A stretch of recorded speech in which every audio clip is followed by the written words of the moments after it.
ape. And some people on social media get annoyed when I say we're apes, you know, religious types, Americans. One bloke said to me, "Speak for yourself, dude, I ain't no ape." And I sent back, "Well, you are, because we're all apes." He went, "Nah, what's a gorilla ever done? We've walked on the moon." I sent back, "What do you mean we? You've done fuck all. You've spelt moon wrong."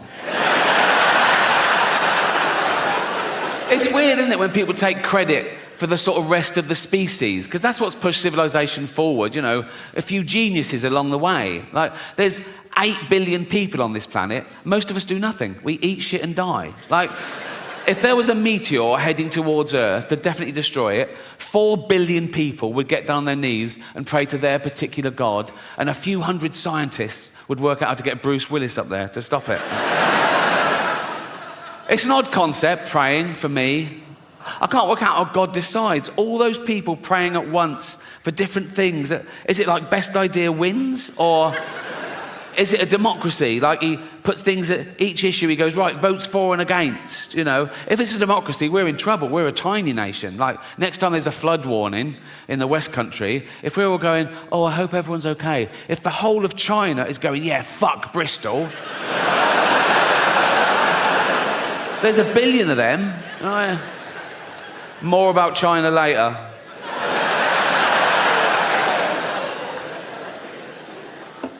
Yeah, I've always found praying quite strange. Like, if I bump into a friend or neighbour and I know they've got a little kid, and I go, "Oh, how's so-and-so?" And they go, "Oh, not good. He's in intensive care. We don't know if he's going to pull through, but I pray every night." What I do, as an experiment,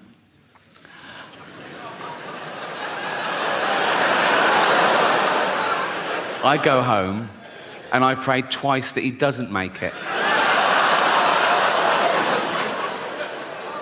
I don't do that. Years old as Homo sapiens. We've been around as hominids for a few million years, and of course, along with every other life form that exists at the moment, we've been evolving for 3.5 billion years. Everything that exists at the moment all came from the same little blob of organic matter 3.5 billion years ago. That's why it annoys me when people say, "Oh yeah, humans, we're the most evolved." We're not the most evolved. We're no more evolved than the slug or the snail. People go, "Oh, come on, look at them." Yeah, they got it right early doors. Nature keeps testing them. Do you want eyes? No. Not really. No. I have noticed one thing about the slug and the snail. Let's not split hairs, let's be honest. The snail is basically a slug with a shell on it, isn't it, right? But if you pull the shell off the snail, it starts giving it all, "Oh, I'm dying. And the slug is like, "Welcome to the real world." 35, 40, if you're lucky. You're born, you grow, you mate, you're playing with your kids, you get a cut, you go, "Oh, what's that, dead?" Right? But now with antibiotics in medicine, we've pushed that forward. A child born today can expect to live to about 100. And scientists said soon that'll be 120.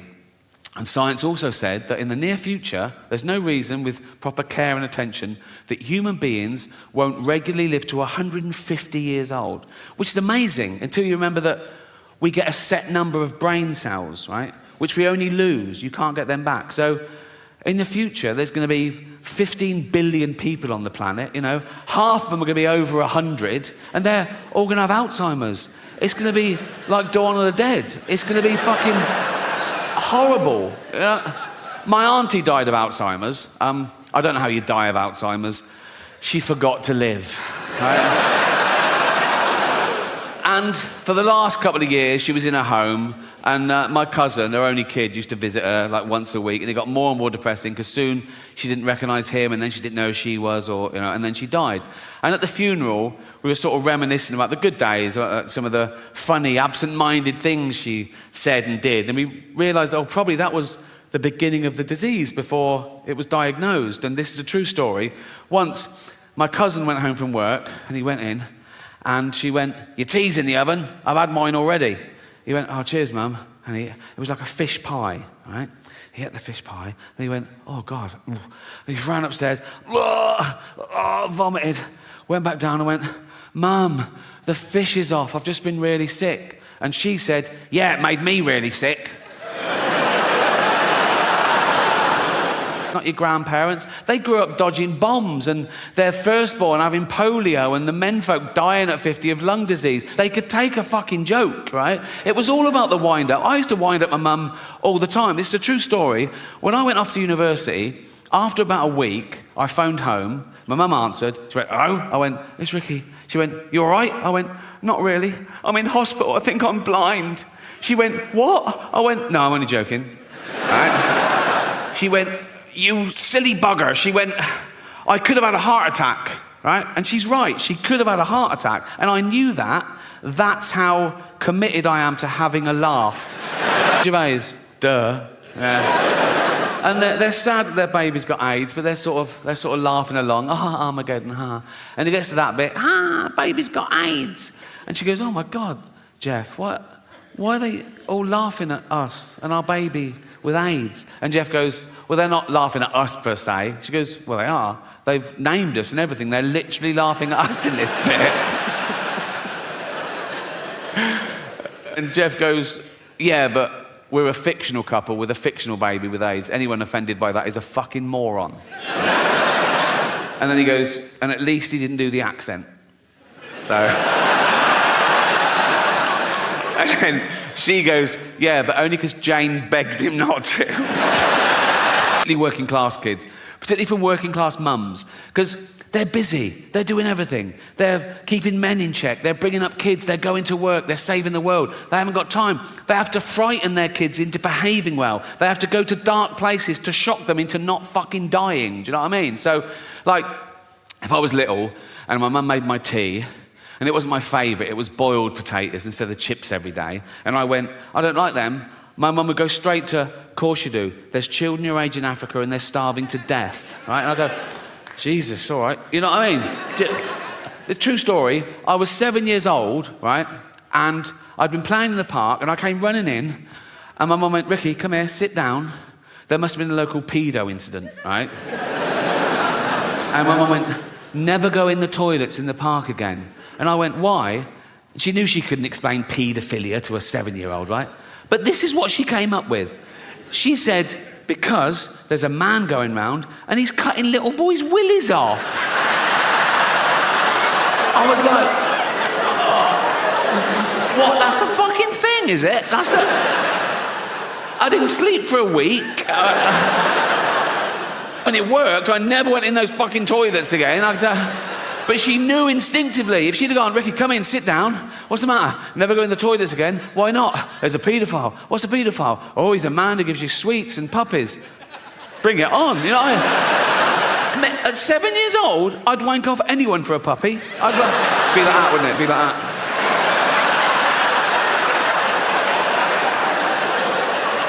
Gonna get a puppy here. I'm getting a puppy. I'm getting a puppy. Gonna get a puppy, eh? Oh, fucking hell. Oh, I cannot do it left-handed at all. Fucking hell, come on. Have you been drinking? Oh, Jesus Christ. Come on. Fucking hell. Oh.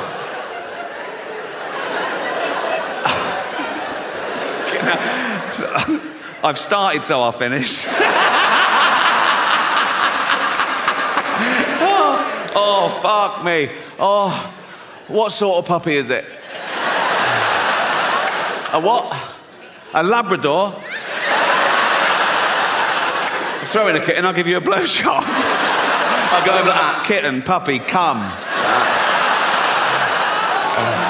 Evidence of people murdered in the Holocaust, and he films them coming into a Jewish cemetery, and they each leave a stone on the grave to represent their family members that were murdered, and it builds up, and it's very moving. And so I think I get the ambiguity. Does it have a sad ending? Yes, in the sense that 6 million Jews pointlessly lost their life, but no, in the sense there was still enough left over to build a little rockery. So...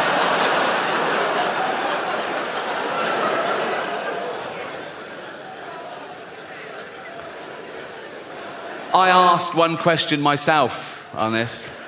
Is James Corden in it?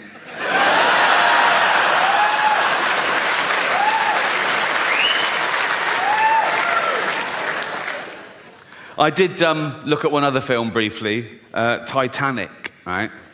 And it's got all the same sort of questions. And the one where it goes, are any animals harmed? Someone answers, there were no explicit scenes of animals being harmed, but Rose did have a goldfish, which probably didn't make it. I think the goldfish in the bowl on the sideboard when the boat hits the iceberg, and he's all like that, right? And people are running around going, we're going in the water. And he's all smug then, and he's going, don't worry about it. Oh no, not water. Then he gets in the sea and he goes, well, it's very salty, isn't it? It's very salty.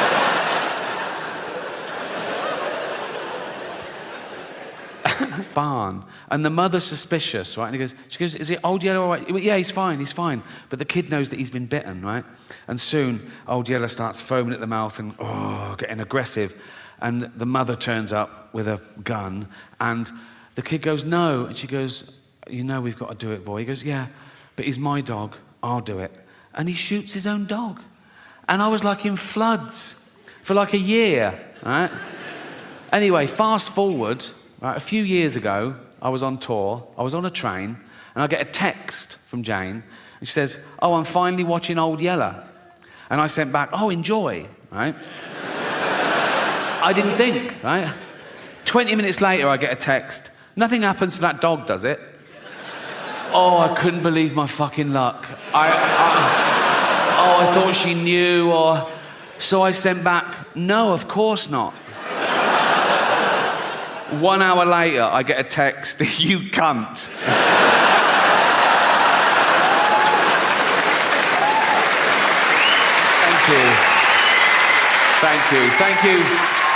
Thank you very much. Cheers. Thanks to everyone who bought a ticket. If you bought a platinum ticket, the money goes to an animal charity, and you've raised $2 million so far, so thank you so much. I even get a bit of stick about that on social media. There's always someone who goes, why do you only speak up for animals? And I go, well, because they haven't got a voice of their own except parrots.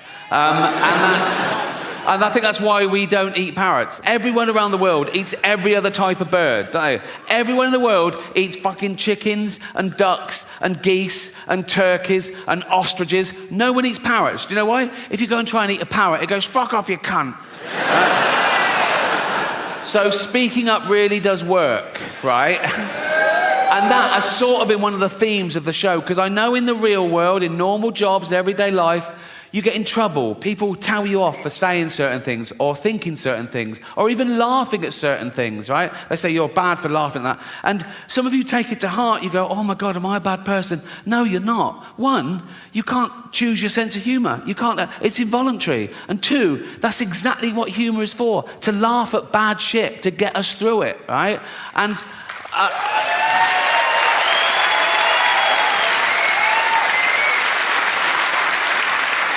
And we've established you can't even choose your own thoughts. How often have you been on a train station and you've suddenly thought, what if I just pushed that bloke? And then you go, why have I thought that? Am I a psychopath? No, you're not. You're the opposite. You're a safe pair of hands. You're testing yourself. You're reminding yourself how terrible that would be. You're a good person, right? I don't get that one. What I get is I'm talking to a really sweet old lady and I suddenly start thinking, what if I just spat in her face now? Why would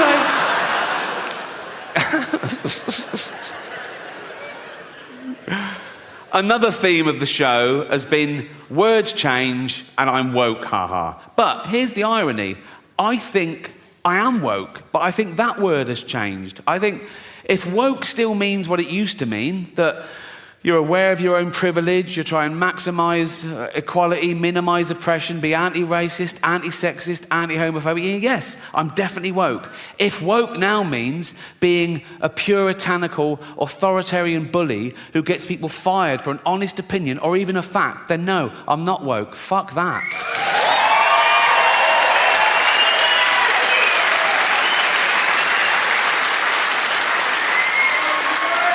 But here's the deal.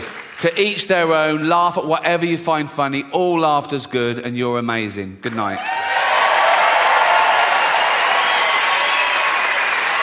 Show so far. So I want to talk about something I haven't talked about before, and that's to give you a glimpse behind the curtain of the Golden Globes, right? And thank you. I last hosted the Golden Globes in 2020. It was the 5th time over a 10-year period, and I liked them more and more, and the last one was my favourite, because the world changed in that 10 years. You know, like the first time I hosted them in like 2010, the press of America, they hated me. Right? Who is this annoying Brit insulting the most important people on the planet? By the last time I hosted, they were like, yeah, go on, fuck them. Fuck them, right? Because ordinary people had got sick and tired of being lectured by these multi-millionaire, nothing wrong with that, these liberal elite entertainers telling them how to vote and how to recycle, when everyone knew they were getting free jet rides to Pedo Island. So it really hit the zeitgeist. But it was always the same deal. Whenever they said, do you want to host? I said, yeah, I'll host. I said, but I'm going to write all my own jokes, which was unheard of, apparently. I said, I'm going to write all my own jokes, and I'm not going to rehearse, so you can't hear the jokes beforehand, and you can't cancel any. And they let me do that. I did have to show a lawyer the jokes about an hour before to make sure I hadn't broken any laws, and I never had, because I know the law. Sometimes the lawyer would go, are you sure you want to say that? Right? And I go, is it legal? They go, yep, technically. I go, let's do it. Right? I've never had a joke stopped by the Golden Globes. That says something about them, to be fair, right? So, anyway, thank you. This last time, they said, oh, you've got to see the lawyer the day before now. I went, okay, great. So I was driven to the Beverly Hills Centre, and they're all setting up, right? And the photos of the A-listers are all in their chairs. I go, oh, there's Brad, there's Lisa. And they went, good. I went, oh, great. I went, yeah. And then the head lawyer, he was about 60 years old, he had like white hair. He went, oh, yes, there was one thing. Now, I did this joke, I don't know if you remember. It went, the world got to see James Corden as a fat pussy. He was also in the movie Cats, but no one saw that. And it goes on, at one point I go, but Dame Judi Dench said it was the role she was born to play, because she loves nothing better than plonking herself down on the carpet, lifting her back leg, and licking her own minge. Right? So, this lawyer went, he said, this is all true, by the way. He went, when you say James Corden is a fat pussy, that's just referring to his role in Cats, right? I went, yeah. Yeah, definitely. Nah. And he went, okay, great. I thought, this is easy. I wanted to go, call yourself a lawyer, right? And that was it. And I went, have a great show. And I left. And as I was leaving, I saw one of the other lawyers lean in and show this head lawyer his iPhone. And the head lawyer went, oh, yeah. He went, oh, sorry, Ricky, can you come back a minute? Right, so I'm there. I went, yeah. So he had the phone there. They'd looked up the word minge. I thought I'd gotten away with it, right?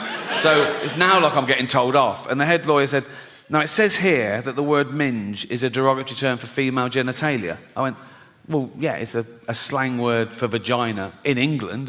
You don't even use it here, do you? He went, no, we don't, but we got around the world, and with due diligence, now we know it's derogatory, we'll have to bleep that word live. I went, don't bleep the word, like, because people at home won't know what I've said. It'll ruin the... I said, it's literally the punchline. He said, if it's derogatory, I have to... I said, well, what word could I use that you wouldn't bleep? And he went, well, you could say vagina. I went, I'm not saying vagina, right? Nothing funny about it. It's so clinical. I was thinking, Judi Dench at home going, why is he talking about my actual vagina, right? I said, minge isn't like that. It's like, it's not so specific, because vagina's so... Where's your vagina? There, right? Where's your minge? There. It's like... Then one of the younger lawyers went, what about box? I went, I'm not fucking saying box, mate, right? So much for looking at your own box, right? I said, minge is perfect. I said, people won't know what... If they're American, they won't know it. I said, it's not offensive. It's like... I said, kids use the word in England. Right? They weren't having it. So I said, what about flange? Right? So they looked up the word flange, right? And he went, well, that'd just be confusing, because in America, a flange is a part of a sink unit. I went, oh, well, I said, please let me say minge and don't bleep it. I was really rooting for minge, right? It was like 12 Angry Men. I go, no one's leaving till I can say minge, right? And after about 10 minutes, I wore them down. Whatever, said, oh, that won't work. So I was going, please, I said, I'll write them. You won't get any complaints and all this sort of. And eventually, the head lawyer went, okay, you can say minge. I went, and you won't bleep it. He went, no, we won't bleep it. I went, you promise? He went, yes. And I left. I knew they would. And they fucking did, right? So, when I said minge, I pointed.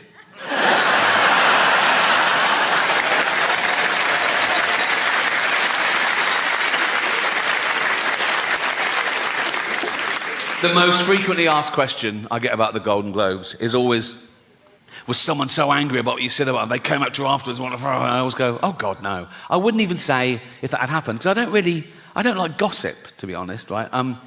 There was one guy I thought took it the wrong way, right? It wasn't the cameras went to him, and I'm not in control of the cameras, so I think he was caught in the headlights. It was Elton John, right? But it wasn't a bad joke. I was introducing Madonna, okay? And I later found out that him and Madonna were in this feud, and he hated being mentioned in the same sentence as it. But I didn't know at the time. I was confused, right? And it wasn't part of the monologue, but I'm there for like 3 hours, right?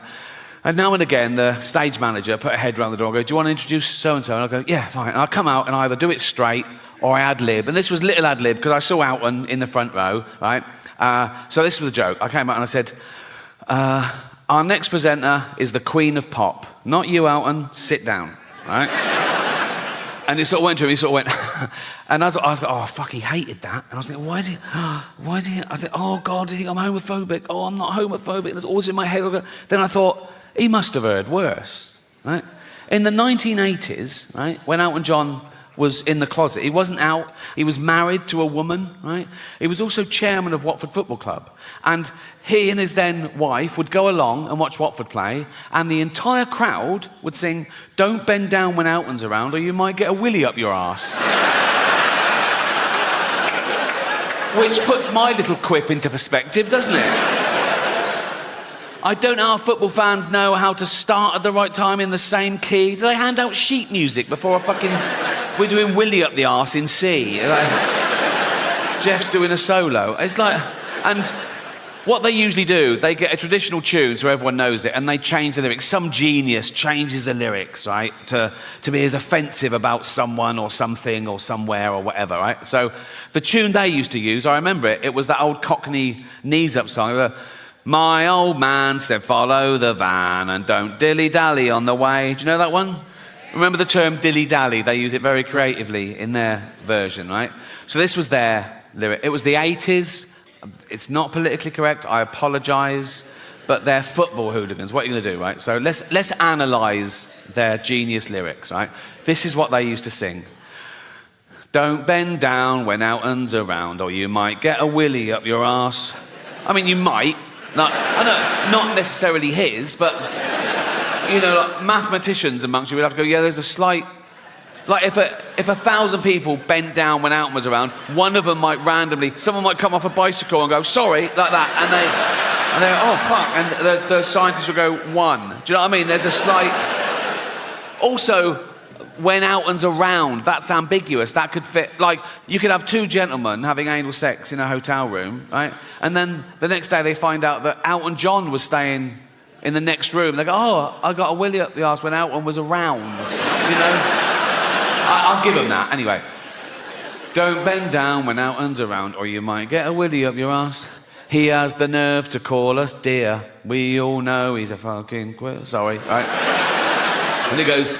He dallies and dillies. They've reversed it. Why? He dallies and dillies. He plays with people's willies. Again, I don't know what play with means in this context. It could be like, wow. It could be anything, couldn't it?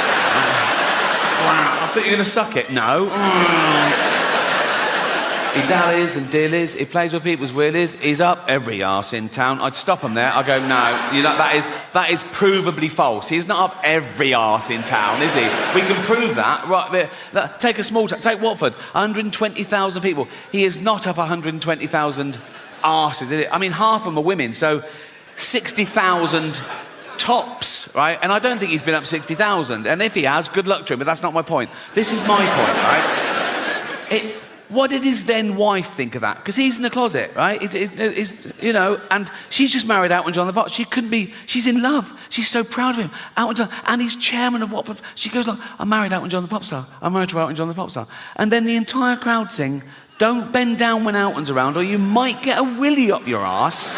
She must have gone, why are they singing that, Elton? And he goes, I don't fucking know, watch the game. You know what I mean? It must have been awkward.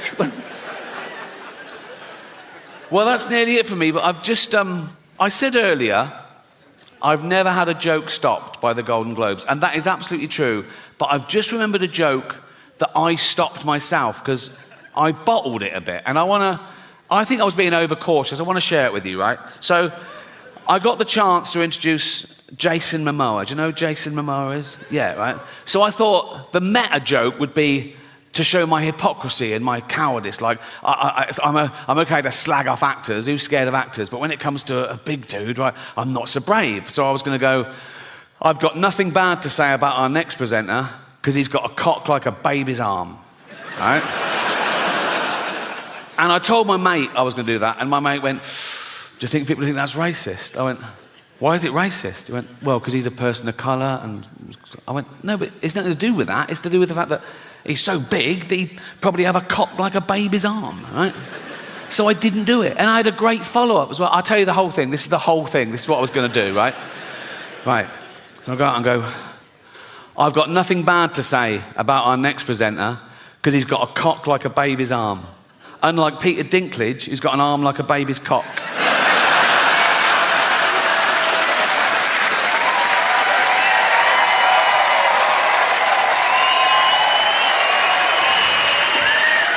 I reckon it's the next 10 years that I will. But as of now, my arsehole has never let me down. Very underrated, the human arsehole. Everyone goes, oh, the human brain, the greatest computer known to man. All the human liver can regenerate itself. Your arsehole is working 24/7. Even when you're asleep, it's like that. You're not coming out. You're not coming out. You're not coming out. Nope. You're not coming out. And you're not coming in.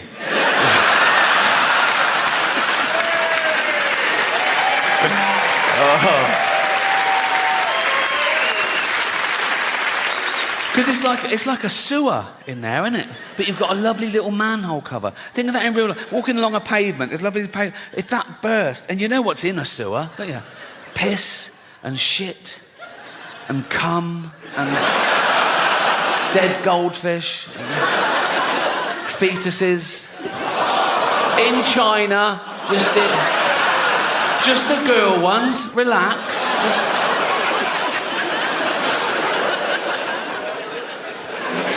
I'm at that age now as well, because I'm in entertainment. People say, oh, you can have a facelift. I go, no. Have you seen facelifts? They're still just that. Like that. You know what I mean? You go to the doctor, and the doctor goes, do you want to look old or Chinese? You know, it's like, nothing wrong with looking Chinese if you're Chinese. If you're not Chinese, it's a bit weird. It's offensive. Why is that allowed? You're not allowed to black up. Why can you do that? Maybe there are terms and conditions to make sure you're never that racist. Like the doctor goes, right, we've done the eyes, but never leave the house in a little lampshade, because...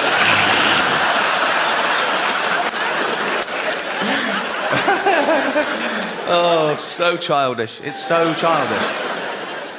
But I hope you agree it was a positive show. It wasn't about death, it was about life. And some people are so worried about dying, they forget to live. And some people are so scared to do something. Oh, no, that's dangerous, that's dangerous. All the most fun things are dangerous. Roads are dangerous. Alcohol is dangerous. Alcohol is a poison. I should know. I sell it. Dutch Barn. Right? So, yes. Right.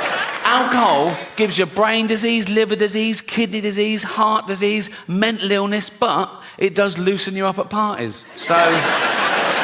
think of all the babies born through alcohol, yeah. Many of them deformed if the mother carried on drinking. But the good thing about being born deformed is, you... Hear me out. The good thing about being born deformed is you can start drinking at a much younger age and no one gives you... Do you know what I mean? You see a normal kid drinking, you go, you little bastard. You see a deformed kid drinking, you go, yeah, go on. You know what I mean? You know what I mean. You're 8 or 9, you've had 27 painful operations, you've met Ollie Murs, have a drink, you know. Well, as you can see, I run out of quality material. What you feel, if you feel you're a woman, that makes you a woman. Cool. You know, I'm not one of these bigots that think having all that done is science going too far. You know, in fact, I don't think it's going far enough. Because I've always identified as a chimp, right? Well, I am a chimp. If I say I'm a chimp, I am a chimp. You know, pre-op, but and don't ever dead name me. Don't ever call me Ricky Gervais again. From now on, you call me Bobo. So I'm going to have species realignment. I'm halfway there, to be honest. I'm sort of short with short legs and long arms. I sort of stoop like that. My back's getting hairier by the day. I've got fangs. I love nuts. Oh, I love nuts. And once I was at the zoo and I could tell people were looking at me, so I just started masturbating. So I am a chimp, right? I am a chimp if I say I'm a chimp. And so I've got to live as a chimp for a year, then have hormones, get me all nice and hairy. That'd be lovely, right? I'm going to stay a male chimp, so I can keep all that, right? A male heterosexual chimp, keep the same girlfriend. Jane will be happy. She loves me. She loves chimps, so, you know. And I reckon that's got to be easier for a man to turn into a chimp. We're so close. Than for a man to turn into a woman in many ways. You know what I mean? A bit of hair and a top lip like that, as opposed to your cock and balls ripped off and a hole gouged out into... No, I'm not a doctor, but that is the gist of it. I know which one I'd rather have done. And I'm not saying I think chimps are better than women. No way. Right? Any ladies here, right? I can't see you, but to me, every single one of you is equal to a chimp. So I'm gonna have all that done. So hairy that, right? I'll do all that. I'll do all the I'll retain the ability to speak English, like in emergencies. If I'm talking to Jane, I'm going, she's going, what is it, Bobo? What is it, Bobo? You left the fucking oven on. There's a fire. What, are you telling me that if Caitlyn Jenner was being chased by a wolf, right, and there was a big fence, but she had a long pole, she'd revert, she'd be over that fucking easy. So, all that done, all that, all that, doing all that, right? I'll be legally a chimp. I'll be properly chimped up, right? I'll be able to use chimp toilets and everything, right? And then I'll be walking along Hampstead High Street, holding Jane's hand. Come on, Bobo. Like that, right? We don't even hold hands now, so I don't know why she's suddenly all over me just because I'm a chimp, right? But we'll be all in love, maybe matching jumpers. So, walking along, come on, Bobo, in love. Just two guys, And then if a bigot in a white van slows down and goes, that's fucking disgusting, I just fling shit at him and run up a tree. And that's why that joke isn't transphobic, so... Cheers. Liam Neeson. Oh, he nearly got cancelled, didn't he? Liam Neeson. Now, I don't know why he told this story, but he did at a press junket to a journalist, right? And it was where he just started saying, it was 30 years ago, he said, and my friend came home and she'd been raped, right? And that's not the funny bit.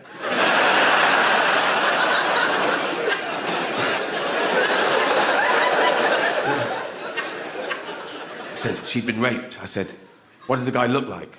He said he was a black guy. He said, so I got my cosh and I went out looking for the first black guy. He said, nothing happened. I came to my senses, right? But the weird thing about that story is, who has a cosh? Who has a... But it was touch and go. They cancelled the premiere that night because of the backlash and that people wanted the film to be deleted. And I get it. Some people can't separate the art form with the artist's personal life. Now, I know Liam. I've worked with him. He's a lovely man. He's definitely not racist. But when that broke, even I was like, oh, will I ever be able to find Schindler's List funny again? You know,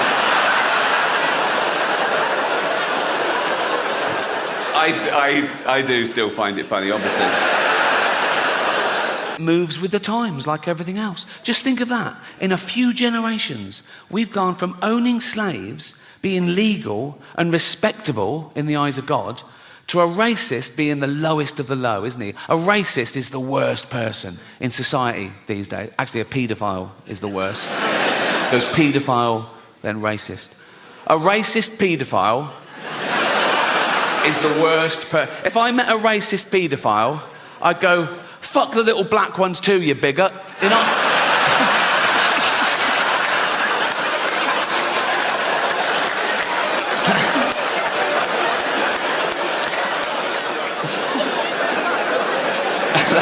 That's fine. They won't cancel me for that. I mean, they've been trying to cancel me for about 15 years, and they've always failed. And often the people trying to cancel me have been other comedians writing for the posh papers, doing that thing they always say, he's punching down. Well, comedy should punch up. We only punch up. We punch up. Their idea of punching up, they have a go at Boris Johnson. How the fuck is that punching up? You know, the cunt is learning disabled. He's like this fucking waterlogged Gary Busey, fucking albino Eggman thing. He can't string a sentence together. Have you heard him talk? He's like, he's a fucking moron. I punch up. I have a go at people like, I don't know, Stephen Hawking, right? Yes, the greatest brain that's ever lived. He can take it, and he wouldn't even have minded when he was alive because he's part robot, isn't he? I think he's basically a talking chair, so you can say what you want.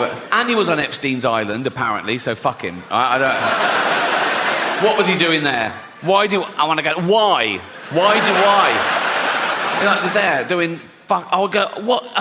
I know pedos who'd kill for a ticket to that, and he's just taking up a space. It's probably DEI or something, and they go, we need one. Like, I'll go, what are you doing here, Steve? He go, I'm thinking weird shit. Fuck off.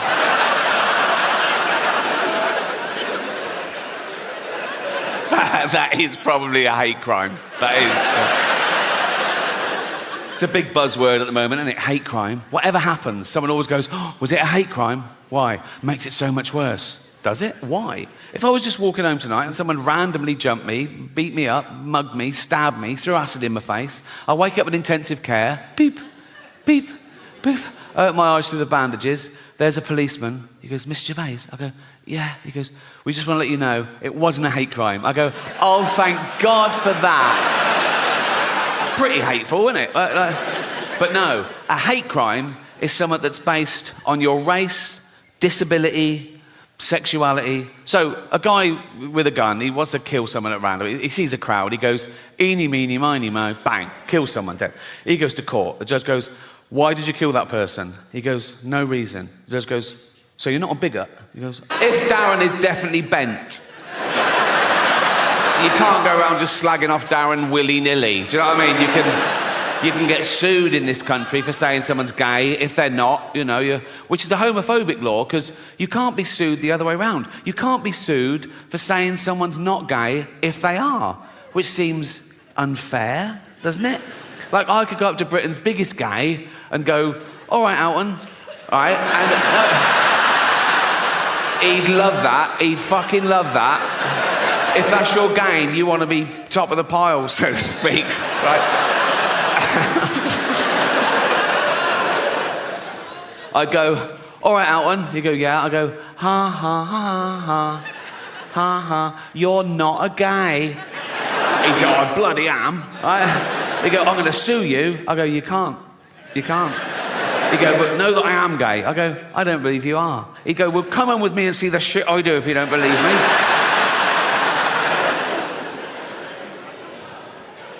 Of course, the word queer has changed. Again, traditionally, the word queer used to mean someone who was attracted to the same sex as themselves, a gay man. Right? Now, the word queer can mean a straight man who wants some attention.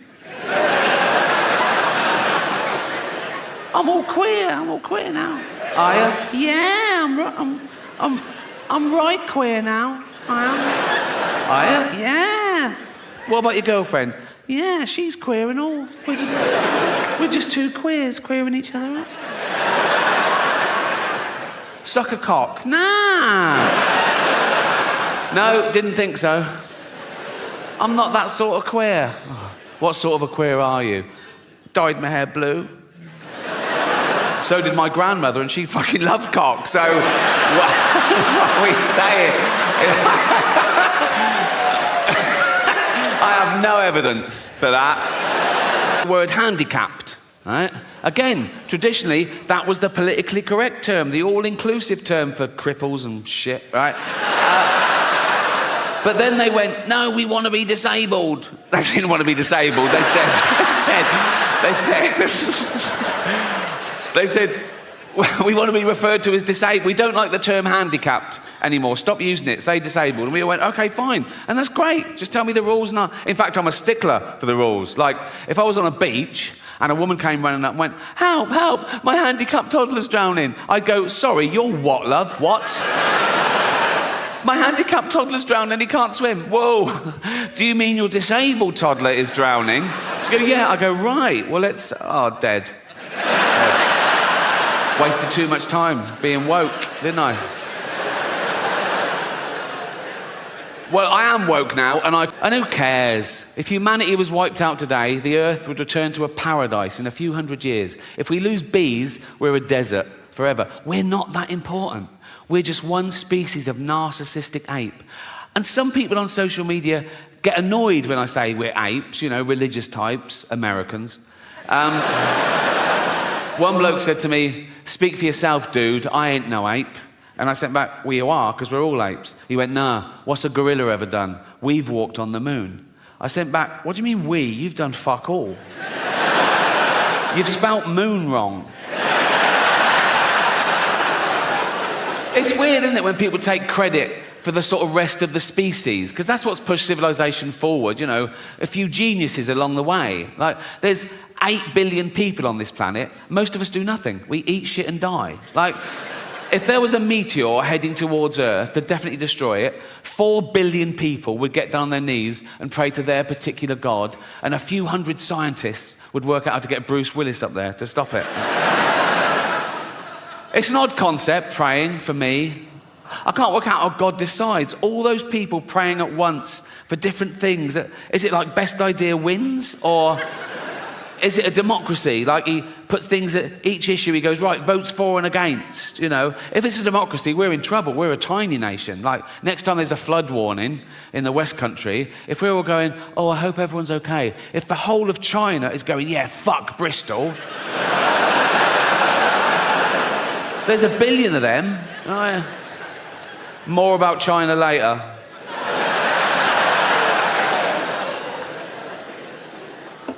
Yeah, I've always found praying quite strange. Like, if I bump into a friend or neighbour and I know they've got a little kid and I go, oh, how's so-and-so? And they go, oh, not good. He's in intensive care. We don't know if he's going to pull through, but I pray every night. What I do, as an experiment,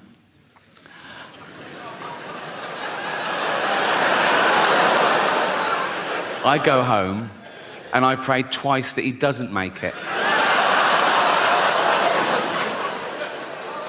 I don't do that. On a serious note, I've been doing I'm at that age where I'm glad we haven't got a Harold Shipman knocking round. Do you know what I mean? Those of you too young to know who Harold Shipman is, right? He is our most prolific serial killer, right? He killed 300 people. He killed old people. That's my point. He'd have his eye on me, go, oh, give him a few more years. And he was a doctor, right? But the reason you haven't heard of him, right, is because he never appears in those lists of the worst serial killers. And he was like one of the worst ever, but he didn't act like a serial killer, right? He was a GP, he was old school, he had a little shirt and tie, little tweed jacket, little beard, little glasses. He'd do house visits, he'd go on to see Edna, 85. You all right, Edna? Yeah. Do you want a cup of tea? Yes, please. And he'd make Edna a lovely cup of tea, right? Then he'd just put her in a lethal amount of opioids, right? And he'd just give Edna the tea and watch her drink it and fall asleep and die. And that was it. He didn't even masturbate. Yes, it is a waste, sir, yeah.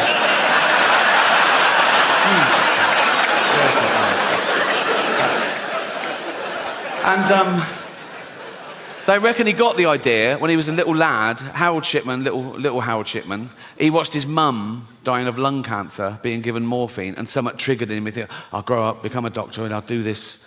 I don't know whether it means that he liked the way the morphine got his mum out of pain. So these were like mercy killings, like, you know, reliving the kindness. Or the opposite, he was jealous of old people who lived longer than his mum should have, so he was punishing them. I don't know, doesn't matter.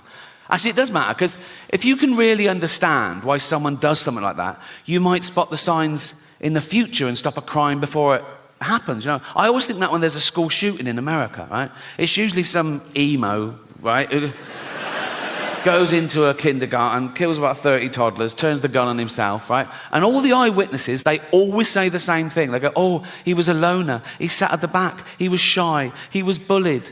Let's round those cunts up now. Do you know what I mean? It's like, go into a school, see who the bully's smashing up, right? Go, I'll take it from here, mate, thank you, right? And drag that little dweeb off to Borstal or jail or so. Go to the bully, go and find another one. You know what I mean? He's doing a great job, but we need more, but they're beating up future child killers. I was listening to the radio in England a few weeks back, Radio 4, quite highbrow. There was a discussion about political correctness. My name came up straight away, right? And there was this woman on there going, oh yeah, well it's not right. Ricky Gervais, he makes jokes about fat people. He wouldn't make jokes about gay people, would he? And being fat is like being gay. What? No, it's not. What? You can't choose your sexuality. As we've established, you choose whether to eat too much or not. You know, with your sexuality, you're born, you grow up, you discover you like same-sex relationships, and that's it. You're gay, okay? For being gay to be the same as being fat, you'd have to be born, be straight, grow up knowing you're straight, but gradually and consciously wean yourself onto cock.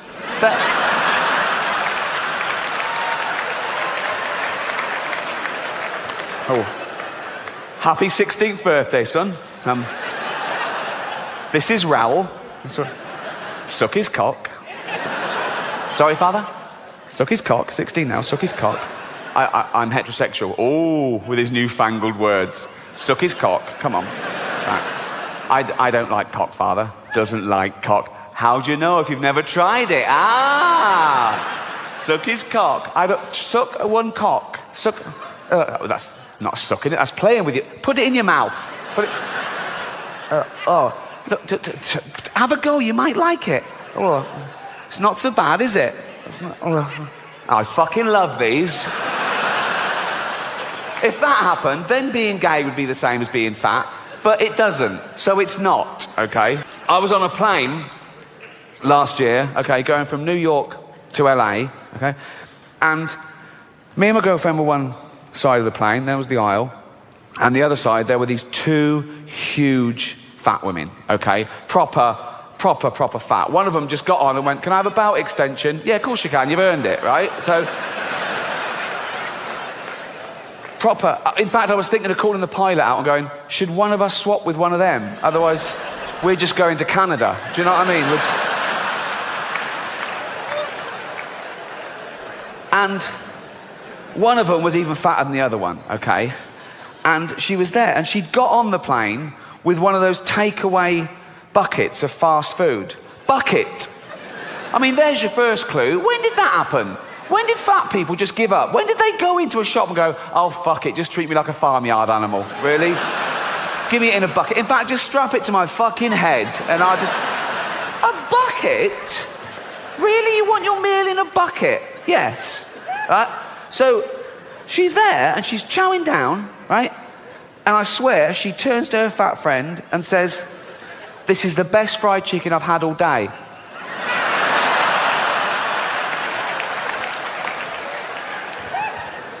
But I'm not having a go. I'm not having a go. No, I'm not. No, I'm not.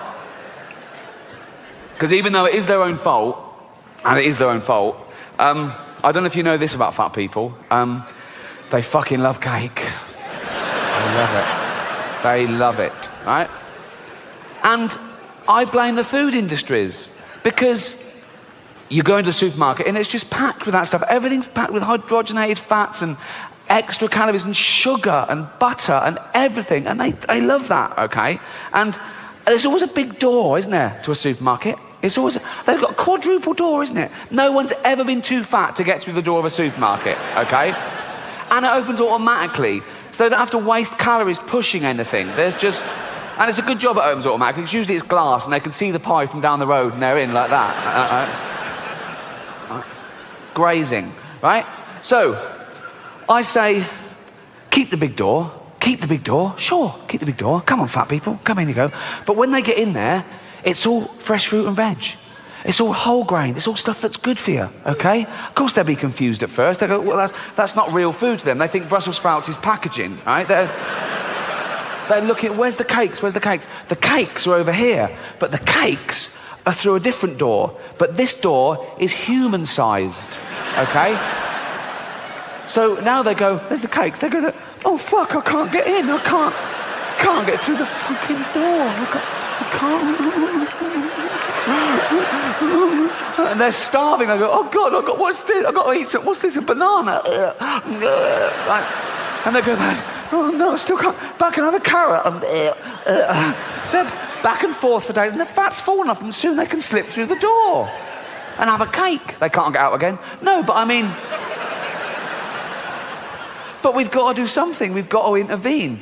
And people say, no, it's nothing to do with you. It's up to them. It's their body. It's their life. And that's true, but we don't say that about wearing crash helmets. Or if you've got a heroin addict in the family, you don't go, oh, it's his life. He loves heroin. You know, you go, no, you've got to stop this. Please don't die. And you get him and you throw him in a cupboard for 3 weeks or something. You can't throw a fat person in the cupboard. You'll be back in like me. But, you know, heroin addicts, they don't weigh anything. You can throw them around willy-nilly, right? But, in fact, when they're lying there with a needle hanging out, you just get the needle and flick, and they just go into the cupboard like that, okay? Fat people, you've got to lure them in. A little trail of chocolates, and they just follow that anywhere, like that. But we... Hello.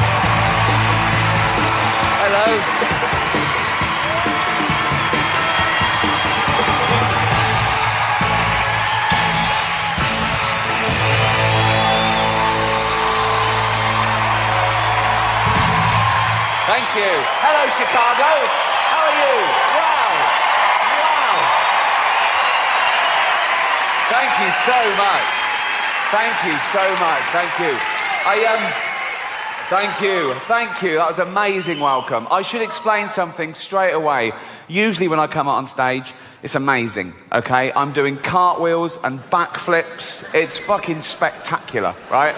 But I've hurt my back. That's true, actually.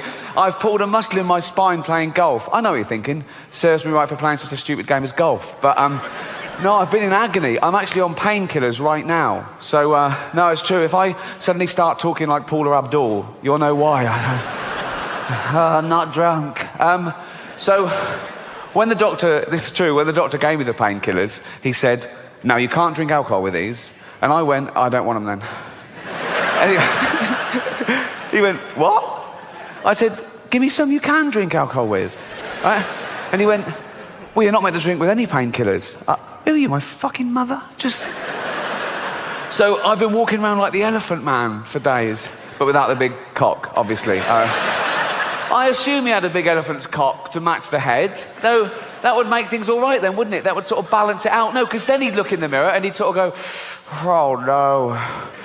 Oh, look at that fucking head. Oh, hold on, though. What's going on down here? Hey! Oh, swings and roundabouts. Let's celebrate. The buns are on me. So, yeah, that's my problems. I didn't cancel, though. Don't you hate that when an artist cancels? You turn out and goes, concert cancelled due to sore throat. Oh, or I couldn't go on, I was depressed. Oh, poor little artist. Oh, can you imagine a labourer trying that? Turn out going, I've got a little ticker when I'm fed up. Oh, move the fucking bricks, mate.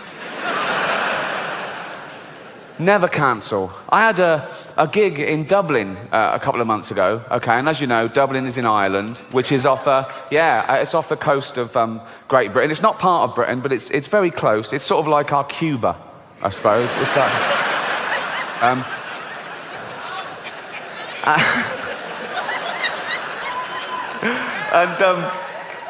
And so, okay, so Dublin O2 Arena, 10,000 seats, sold out well in advance, flights booked, really looking forward to it. A few days before the gig, they start grounding the aeroplanes because there's a volcanic ash cloud over Britain, okay? And if you fly through it, apparently it'll make the plane fall out of the sky. And it was like, that was it. You couldn't fly in that. I mean, a volcano goes off in Iceland and we can't, but what's the point of Iceland, really? You know what I mean? What are they, just fill in all the volcanoes with concrete, okay? Just, in fact, tarmac the whole country and make it a car park for real Europe, because it's a waste of fucking space, okay? And so, I'm thinking, well, I've got to get there. I can't cancel. And there were sort of pop stars and people coming over and they were cancelling their flight because they couldn't get in and out. I thought, I can't. So I hired a helicopter to and from Dublin. It cost me £12,000, right? Just because I couldn't bear to let anyone down or take the ferry. They were still running, sure. But that would have meant mixing with the general public. This is about as close as I ever. So, I don't know if you're affected by the volcanic ash cloud, but I have friends that are stuck all over the world and they miss weddings and funerals and they had to put themselves up in a hotel for extra days and they hadn't budgeted for, and they couldn't get their money back because the airlines were saying, no, we can't pay you because the insurance companies won't pay us because they're saying it's an act of God. What is an act of God? No, if you believe in God, that's sort of the definition of him, isn't it? That he does everything. Isn't that right? Everything is an act of him. He's all-powerful, he's everywhere but one. He invented everything, there was nothing before him. He invented time, everything, he's across it all, okay? He doesn't miss a trick and he's not absent-minded. A volcano going off, it's like him going, fuck, I'll lift the oven on. You know, it's... And who are these insurance companies that can decide what is and isn't an act of God? How do they know? Okay, have they got a hotline to God? They call him up, do they? Ring, ring, ring, ring. Hello? Can I speak to God, please? Speaking. Oh, I didn't think you'd answer the phone yourself. What do you want? That volcanic ash cloud. Was that you? Yeah. Yes, that was an act of me, all right. So I shouldn't pay out. No, don't fucking pay with money, son. No. Brilliant, brilliant. While I've got you here, did you make a tree fall on Steve Baxter's car? There's a lot of Steve Baxters. Steve Baxter, 2 Acacia Road, Hounslow. It happened at 2:15 on the 3rd of June this year. 2:15, 3rd of June. No, that wasn't me. I was in Africa that day giving AIDS to babies.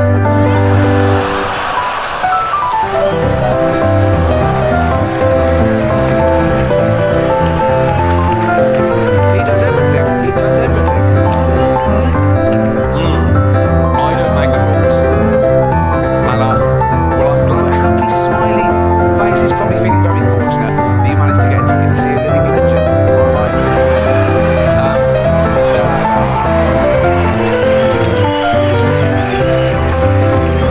I know. Watch special of the year. I thought everyone loves me now. Everyone loves me now.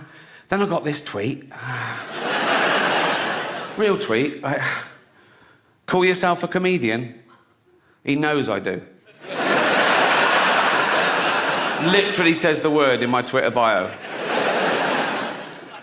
Call yourself a comedian? You're about as funny as...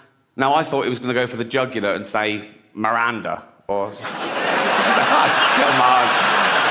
Come on, guys. Don't... I'm joking. Right. Call yourself a comedian? You're about as funny as a fart at a baby's funeral.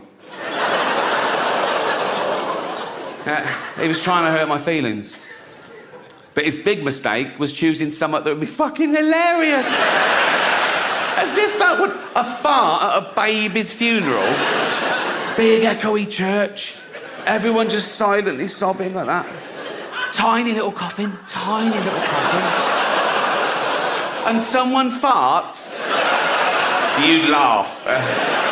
Even if it was your baby. You know, no. If you're at the funeral, it's been dead a week, do you know what I mean? You're probably up for a giggle.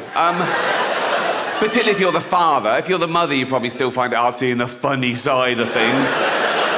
Oh, women. Not all women. I mean the old-fashioned ones. You know, the old-fashioned women. Oh, God. You know, the ones with wombs. Oh. Those fucking dinosaurs. No, I love the new women. I know the new women. They're great, aren't they? You know, the new ones we've been seeing lately. The ones with beards and cocks. They're as good as gold. I love them. No, it's the old-fashioned. And now the old-fashioned, they go like, oh, they want to use our toilets. Why shouldn't they use your toilets? For ladies. They are ladies. Look at their pronouns. What about this person that isn't a lady? Well, his penis. Her penis, you fucking bigot.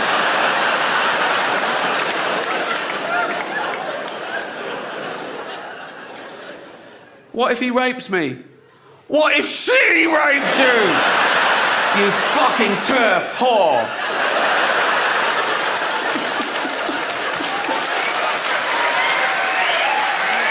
My last show, Supernature, dropped on Netflix last year. Big backlash, wasn't there? Big backlash. People going, you can't say that. You can. You can. I did.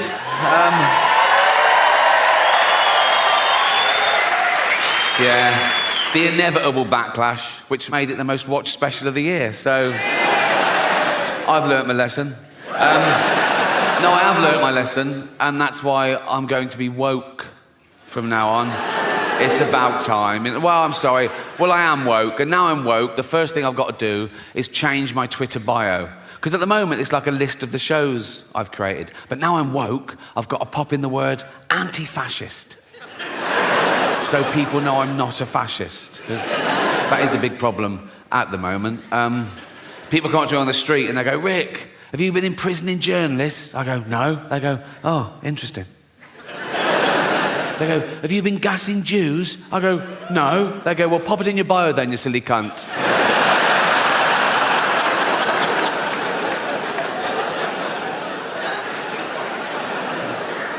So, yeah. I'm not a fascist. It's an odd thing to just declare, isn't it, that you're not a fascist? We assume, don't we? You wouldn't go up to someone on the street and do that, would you? And go say, oh, by the way, I'm not a fascist. You know, it's like they protest too much. It's like going into a school and going, I'm not a pedo, so just forget I even mentioned it. So these kids are safe running around me. They can run around naked for all I care. I'm not a pedo, so... Of course, the word fascist has changed. Traditionally, the word fascist meant a member of a far-right authoritarian regime that uses militarism and violence to suppress individual rights. Now, the word fascist can mean liked a Joe Rogan tweet. So, words change, yeah? And that's part of the reason I'm going to become woke, is words change, and I don't want to be left behind, you know? I don't want to end up like my granddad in the 70s. Oh, he was all like, coloureds this and queers that. Oh. Although the word queer is all right again now. So if you wait long enough, it just goes full circle. Just be patient is my... So yeah, you can use the word queer. You still can't use it as a noun, only as an adjective. You can't go up to someone and go, you're a queer, but you can go, hear about Darren? He's queer now. The big controversy last time I did it was a Caitlyn Jenner joke, right? Oh, outrage on Twitter the next day. And by outrage, I mean a couple of people going, it was transphobic. It wasn't transphobic in the slightest. It was a joke about a trans person, but the joke had nothing to do with that aspect of her existence. And that's the other thing about offence. People get offended when they mistake the subject of a joke with the actual target, and they're not necessarily the same. I'll tell you the joke. You make your own minds up. Right. So... it's live, so they go, and now your host for the 68th Annual Golden Globe Awards, please welcome Ricky Gervais. They go, and they're all clapping, all the actors are looking up, smiling at me nervously. It's brilliant, right? So I just go, relax, I'm going to be nice tonight. I've changed. Not as much as Bruce Jenner.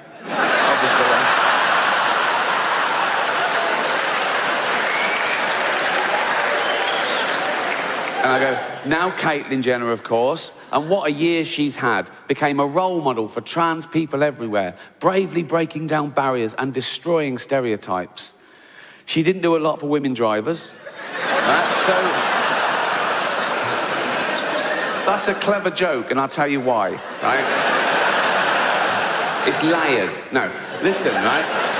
The subject of that joke is stereotypes. I'm playing with the notion of stereotypes, right? So I start off saying, she's a real woman. Some would say a liberal, progressive attitude. Then I go, oh, if she's a real woman, I hit them with the old-fashioned reactionary stereotype. She must be a bad driver then, right? And the target of the joke is a celebrity killing someone in their car. Let's not forget that, shall we? A celebrity killing someone in their car, running home and popping on a dress. That's the target of the joke, just so we're clear, okay? She was interviewed about a week later at some press conference for a show she was launching, now cancelled. And the press were around and one of them said, what do you think of the Ricky Gervais joke? And she went, maybe I should host the Golden Globes, right? And they tweeted that, and they atted me in, because they want a celebrity feud, you know? It was clickbait, so I rose to the bait, obviously. I just sent back, let her host, just don't let her drive.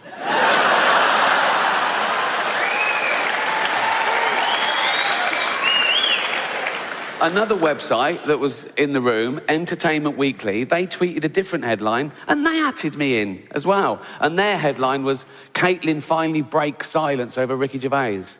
I just sent back, at last. She always breaks too late. Bring it on. Bring it on. But I'm a considered comedian. I like my jokes to be accurate and my targets to be fair. So I was engaging these people. I was saying, why is it transphobic? And they were saying, it's about a trans person. I said, well, that's ridiculous. That's like saying a joke about Bill Cosby is automatically racist. It depends on the joke. But I was talking to them, I'm willing to learn, and I found out my crime was that I dead-named her. Now, I'd never heard that term, you know, before a day after the Golden Globes, and that was saying her old name, and even acknowledging that she used to be a man. But she did. I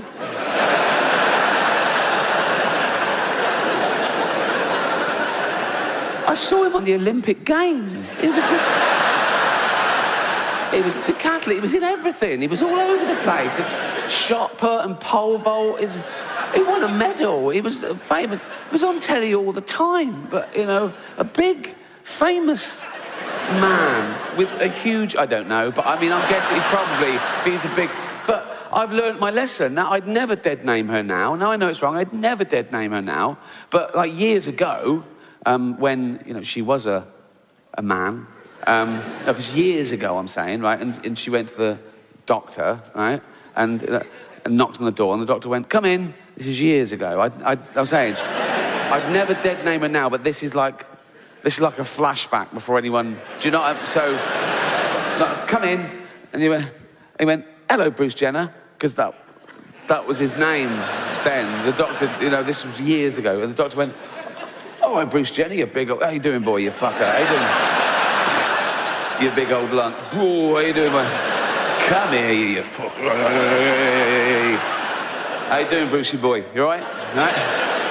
And Bruce Jenner, because that was his name, this is years ago, right? So Bruce Jenner went, yeah, not too bad, doctor, yeah. Not too bad, right? And I was like, what can I do for you, Bruce? You fucker. How you doing, boy? And Bruce Jenner went, because that was his name. Bruce Jenner went, look at that.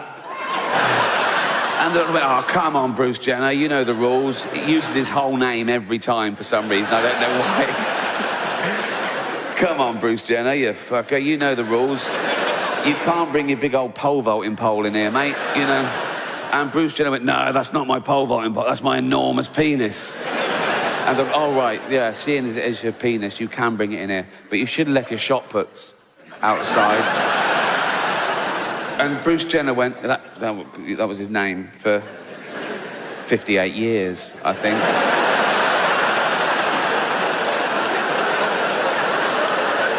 He went, no, they're not my shot puts, they're my enormous testicles.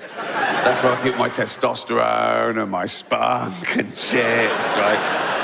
And the doctor went, oh, yeah, that makes perfect. I am a medical man, and that you're a big bloke. Oh, you fucker. How you doing, boy? You're a big... You're big, and you would have a big old cock and balls. They're beautiful. They're a bit familiar. And I go, no, but you must be very proud of them, Bruce. Bruce should have went, oh, this is going to surprise you, doctor. I want to get rid of them. And the doctor went, what? Why? Oh, they get in the way. Get in the way of what? Fucking driving, for one thing.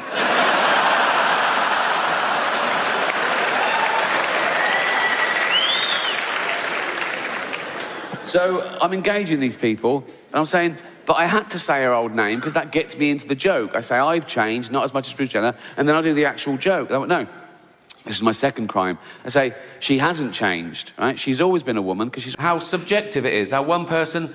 Some people can find them hilarious, some people find them the least funny person in the world. And when someone says to me about another comedian, they say, oh, they're not funny.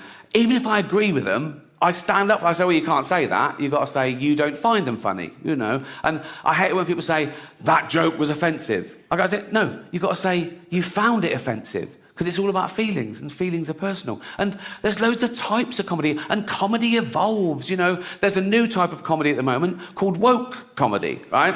No, it's very progressive, you know. There are some clubs now where the comedian has to sign a thing saying he won't say anything contentious, or he won't say anything that could offend anyone. It's a safe space for the audience. Woke comedy. And I tried to watch a bit of it, and I decided I'd rather watch Louis C.K. masturbate.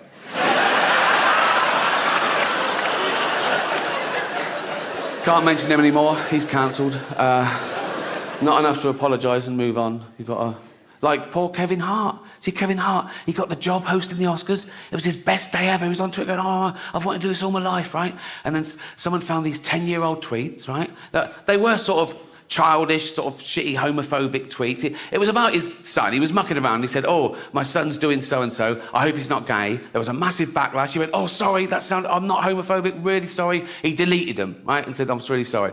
10 years later, someone finds a screen grab and goes, look, he's done this. Oh, big. The Oscars go, oh, you got to apologise again. He went, no, I've apologised. I can't keep apologising. And he's right. If there's no value to saying sorry and evolving, he might as well just tweet him again. Right? That's how I deal with shit. Anyway. But if you're the type of person to revel in someone getting cancelled for something they said 10 years ago, you're just ensuring that one day you'll be cancelled for something you said today.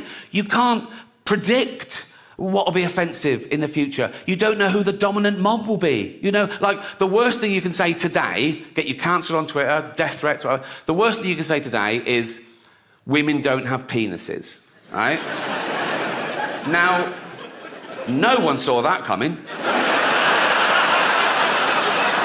There are Oxbridge comedians writing for the posh papers, telling you the rules of comedy. They're laying down the law, right? And it's all stuff like, comedy should punch up. You should never punch down. You should never punch down. Sometimes you've got to punch down. Like, if you're beating up a disabled toddler. You know what I mean? If you punch up, you'll miss the little cunt and he'll win, you know? I like that joke because it highlights the difference between metaphorical punching down in jokes and actual punching down. But people nowadays want you to believe that words are actual violence, right? Now, you laughed at a joke about beating up a disabled toddler. No one got hurt. If I'd have actually dragged out a disabled toddler and started beating him up, you wouldn't laugh, right? That's why I dropped that bit.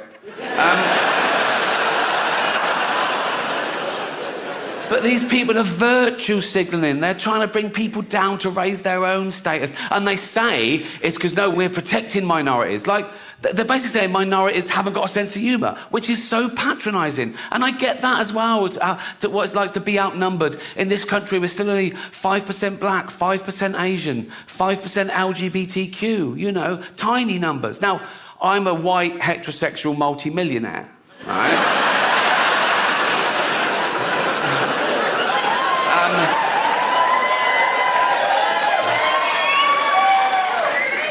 There's less than 1% of us.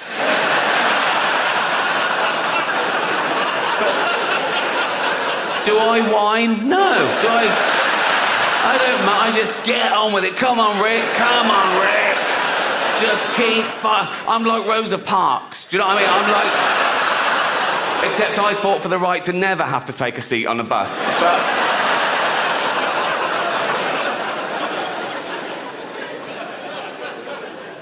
Just people complain about things they don't have to watch. It doesn't affect them, you know? And again, everyone's got the right to be offended and complain, but they've got to know that we're not trying to offend. That's not our aim. You know, we're trying to make you laugh. We're trying to give you a good time. And yeah, here's the deal, right? So I riff. If I say something tonight that's so offensive, so off that you've never heard anything so fucking off the charts in your life, right? Don't make a scene. Go to the box office after the show. They can't give you money back straight away, but there's a form you fill out with the complaint, and I take those away and I shit on them. So humanity. What is humanity? What are we? Well, we've touched upon it there. We're great apes. Not metaphorically, we're literally great apes. We are 98.6% genetically identical to a chimpanzee. We're closer to chimps than chimps are to gorillas. We left our common ancestor about 6 million years ago. We have the same life cycle. Same life cycle as any other animal, which is our parents mate, we're born, we grow, we mate, our parents die, all our friends die, and then we die. Now, my 7-year-old niece didn't like hearing that, right? But I said, you've got to look. I said, stop crying. I said, you're 7, you know, today. So...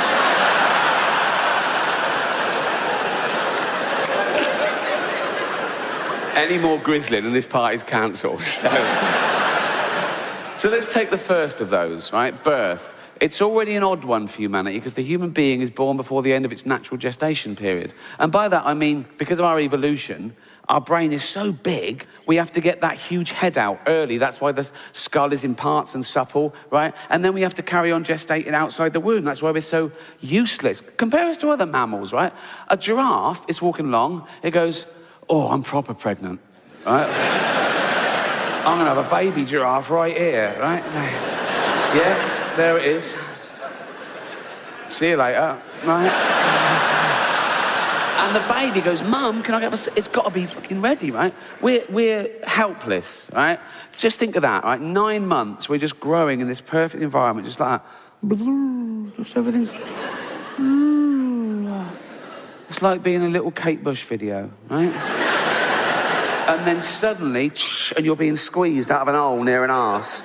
You're covered in shit, they're screaming. You go, I can't breathe. Someone goes, yes, you fucking can, right? That's the first 1 second of life on Earth. You don't know where you are. You can't choose where you're born. I was born in a place called Whitley Estate in Reading, right? Yeah, no, I wouldn't have chosen that.